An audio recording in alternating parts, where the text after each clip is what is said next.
यशवर्धन जी के पास दोबारा जाएंगे। यशवर्धन जी, जिस तरीके से हम चर्चा कर रहे थे समीकरण को लेकर, तो पूर्वांचल की अगर बात की जाए यहाँ पर, तो बीजेपी काफी सक्रिय भूमिका में यहाँ पर नजर आई है। पर इस बार सिर्फ सपा या बीजेपी नहीं, कई छोटे दल, समाजवादी पार्टी, कांग्रेस भी इस बार मैदान में है। सपा की अगर बात कर ली जाए, 2017 में करीब 17 सीटें जो है उन्होंने अपने खेमे में की थी। तो इस बार क्या लगता है कि वो बाजी मार पाएगी सपा, पूर्वांचल की अगर बात की जाए? हाँ, मुझे ऐसा लगता है कि इस बार सपा की सीटें बढ़ेंगी हम्म। और सपा के साथ साथ जो उनके सहयोगी दल है, जैसे कांग्रेस को भी आप सपा का सहयोगी दल ही मान लीजिए। और प्रियंका गांधी जी ने भी थोड़े दिन पहले ओपन कहा भी था कि चुनाव के बाद अगर जरूरत पड़ी तो हम भारतीय जनता पार्टी को छोड़ करके किसी भी पार्टी के साथ गठबंधन कर सकते। तो ये साफ इशारा था कि इस समय उत्तर प्रदेश में अगर भाजपा के बाद कोई लीडिंग पार्टी है तो वो समाजवादी पार्टी है। तो एक तरीके से कांग्रेस को भी आप समाजवादी का ही समर्थक मान लीजिए। 1, 2, 4 जो भी सीटें समाजवादी कांग्रेस के खाते में जाएंगी वो सब समाजवादी की ही मान लीजिए। जितने भी छोटे दल हैं जो एनडीए के पार्ट नहीं है, जितने भी छोटे दल हैं वो 1 सीटें 2 सीटें जो भी सीट लेकर के आएंगे वो सारी सीटें आप समाजवादी पार्टी के खाते में ही मानिए। और वो सब के सब समाजवादी पार्टी को ही समर्थन देने को तैयार भी है। अंदर अंदर सबकी आपस में गठबंधन शुरू भी हो चुका है और समाजवादी पार्टी लीड कर रही है। इस नाते हर पार्टी ने उसको समर्थन देने की सोची है, क्योंकि हर आदमी चाहता है कि सरकार में हमारी हिस्सेदारी रहे। तो सरकार में हिस्सेदारी रहने के लिए वो हमेशा उस पार्टी को समर्थन करता है जिस पार्टी की सरकार बनने वाली हो। जी, इस बार काफी रैलियों में भी हमने देखा कि काफी सक्रियता से सभी पार्टी इस बार नजर आई हैं, और रैलियों में जो भीड़ देखी गई है वो अपने आप में बड़ी ऐतिहासिक रही है। तो आपको क्या लगता है, लेकिन इसके बावजूद जो मतदान है वो काफी कम हुआ है, तो क्या इसका बड़ा कारण समझा जाए कि रैलियों में तो लोग पहुंचे लेकिन मतदान केंद्रों तक नहीं पहुंच पाए? नहीं, जो लोग रैलियों में पहुंच रहे हैं वो मतदान में भी पहुंच रहे हैं। देखिए, रैलियों में कोई भी साधारण आदमी या कोई भी जनरल कॉमन आदमी नहीं जाता है। रैलियों में हमेशा वो आदमी जाता है जो या तो पार्टी का कार्यकर्ता होता है या पार्टी की विचारधाराओं से प्रभावित होता है या राजनीति से कहीं ना कहीं जुड़ाव रखता है। वो व्यक्ति जिसका राजनीति से कोई मतलब नहीं है वो रैलियों में कभी नहीं जाता है। और जो रैलियों में जाता है वो तरीके से कोर वोटर होता है उस पार्टी का, और वो वोट के रूप में तब्दील होता है। लेकिन रैलियां हमेशा वोट के रूप में तब्दील होती हैं ऐसा भी जरूरी नहीं है। आप बंगाल का चुनाव देख लीजिए, भाजपा की रैलियों में कितनी भीड़ आ रही थी लेकिन वो वोट में तब्दील नहीं हो पाई।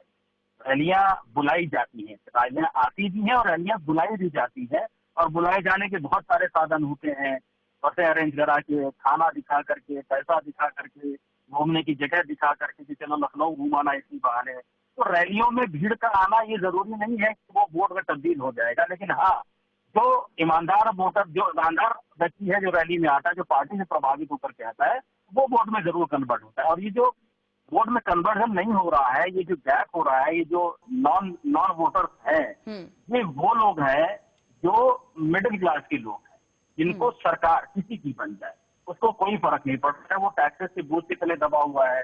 सरकार के खाते में जितना भी रेवेन्यू जा रहा है उसमें देने का मैक्सिमम कॉन्ट्रीब्यूशन मिडिल क्लास का है। सरकार जितना भी फ्री स्कीमें बांट रही है, बांटने का वादा कर रही है, उसका बर्डन भी वही मिडिल क्लास आदमी उठा रहा है, लेकिन उसको सरकार से मिल कुछ नहीं रहा है। तो ये जो उदासीनता है मिडिल क्लास की सबसे ज्यादा है और वही वोट देने नहीं जाता। और कहीं ना कहीं जो मंत्री लोग हैं, विधायक की बात अगर की जाए, वो जो शिफ्ट किए जा रहे हैं, कुछ जो सपा के बीजेपी में चले गए, बीजेपी के सपा में चले गए, कहीं ना कहीं ये भी एक कारण हो सकता है कि जनता अब कंफ्यूज हो गई है। और अगर बात ताजा नाम अगर मैं यहाँ पर लूं, रीता बहुगुणा के बेटे भी अब समाजवादी पार्टी में शामिल हो गए हैं, जबकि कयासी भी लगाए जा रहे थे कि क्योंकि उनको बीजेपी से टिकट नहीं मिला इसलिए वो समाजवादी पार्टी के पास चले गए। तो कुल मिलाकर के फिर विचारधारा तो पार्टी की नहीं रही ना, विचारधारा तो स्वयं हित की हो गई कि अगर किसी नेता का हित भारतीय जनता पार्टी में स्थित हो रहा है तो वहां रहेगा, किसी के परिवार का हित दूसरी पार्टी में स्थित हो रहा है तो वहां रहेगा। अब देखिए, अपर्णा यादव वहां से निकल के भाजपा में चली गई, जबकि वो दूसरी परिवार की है, पार्टी भी है, परिवार भी है। मयंक जोशी की माता जी भारतीय जनता पार्टी की सांसद है, पहले वो कांग्रेस से थी, फिर भाजपा में आई, वहां से सांसद बनी और उनके बेटे समाजवादी पार्टी में चले गए। इस तरीके से बहुत सारे लोग मिलेंगे। अभी जो मौर्य साहब भाजपा छोड़ करके गए, उनकी बेटी भाजपा का ही है। तो बहुत सारे हैं। कुल मिलाकर के हर नेता का अपना स्वयं का हित है और ये हर बार होता है, ये कोई इस बार नहीं हो रहा है। आप कोई भी चुनाव उठा करके देख लीजिए, कुछ नेताओं का फेरबदल हमेशा से होता ही आया है। अब ये जनता को डिसाइड करना होता है कि वो वोटिंग जो करने जा रही है वो पार्टी की विचारधारा पे करने जा रही है, किसी इंडिविजुअल नेता की विचारधारा पे करने जा रही है, या वास्तव में जो उसकी अपने जरूरत के मुद्दे हैं उन मुद्दों पे वोट करने जा रहे हैं। जी, दिलीप यशवर्धन जी, यहाँ अगर बात करें जौनपुर की, तो जौनपुर भी एक हॉट सीट मानी जा रही है, खासतौर पे मल्हानी सीट। तो वहां के समीकरण आपसे समझना चाहेंगे कि क्या लगता है कि वहां पर क्या इस बार खेला देखने को मिल सकता है? देखिए, मल्हानी सीट बहुत चर्चा में रहती है हमेशा से। बीच में उसमें बाइपोल्स भी हुए थे, और वहाँ के जो बाहुबली हैं वो हमेशा चर्चा में रहते हैं। अभी कुछ दिनों से पीछे की चर्चा में रहते रहे थे कि उनके ऊपर वारंट निकला हुआ है और वो क्रिकेट खेल रहे हैं। तो बड़ा इंटरेस्टिंग का है। समाज भारतीय जनता पार्टी क्यों उनको सपोर्ट कर रही है, बहुजन समाज पार्टी के वो समर्थक रहे हैं पुराने। बहुजन समाज पार्टी ने उनको टिकट दिया, उनको सत्ता में लेकर के आई। फिर किन्हीं कारणों से दोनों की आपस में नहीं बनी। ब्राह्मण चेहरा कहे जाते, क्या नाम है, आंकड़ों का चेहरा कहे जाते हैं। तो बहुत सारे फैक्टर्स हैं, लेकिन अब ये फैक्टर जनता उनके फेवर में कितना काम करेगा। हालांकि जनता के पीछे बहुत चर्चित है वो, जनता उनको बहुत सराहती है, क्योंकि जनता का व्यक्तिगत तौर पर वो बहुत काम करते हैं। उनकी जो भी आपराधिक छवि है वो कानून की नजर में है और सरकार की नजर में है, लेकिन जनता की नजर में तरीके से वो बहुत ही भले इंसान है और जनता को ही वोट करना होता है। इसीलिए जनता तमाम विपरीत विसंगतियों के बावजूद भी उनको समर्थन देती है। पूर्वांचल की अगर बात की जाए, अगर विकास का मुद्दा ही अगर हम उठा लें दिलीप जी, तो बीजेपी की तरफ से विकास तो हुआ है। पूर्वांचल एक्सप्रेसवे वहां पर आया है, रोजगार को लेकर बड़े दावे किए गए। मैनिफेस्टो की यहाँ पर अगर बात कर लें, उसमें भी कई दावे इस वक्त सामने आ रहे हैं रोजगार को लेकर भी। तो क्या लगता है उन दावों का कोई असर हो पाएगा जनता पर? आपने इतने सारे नेताओं के भाषण सुने होंगे, इतनी सारी रैलियां थी, किसी नेता ने मैनिफेस्टो पर भाषण दिया क्या? मैनिफेस्टो सिर्फ खाना पूर्ति होती है लिखने के लिए, और वो भी चुनाव से 3 दिन पहले मैनिफेस्टो आया।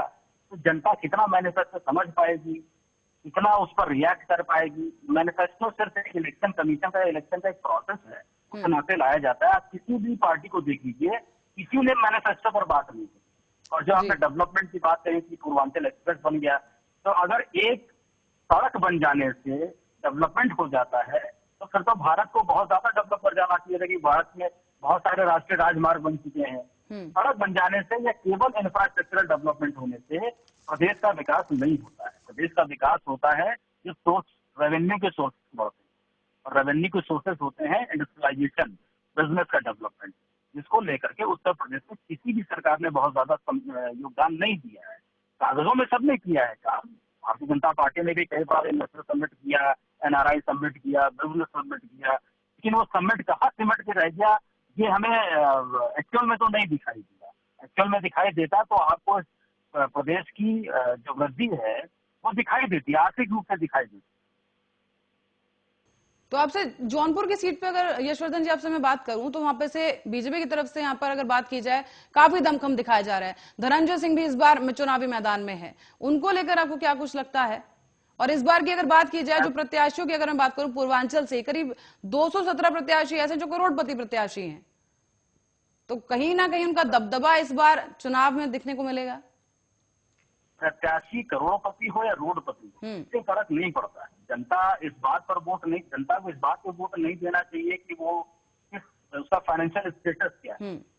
जो डेमोक्रेसी की परिभाषा थी, जो नेतागिरी की परिभाषा थी, वो ये थी कि जो समाज से जुड़ा हुआ व्यक्ति है, तो सोशल स्टेटस कितना है, उस सोशल स्टेटस से उसकी सोशल एक्सेप्टेबिलिटी बढ़ती है। लेकिन पैसा आने से या माफिया राज से आने से धीरे धीरे वो जो एक्सेप्टेबिलिटी का क्राइटेरिया था वो बदल गया।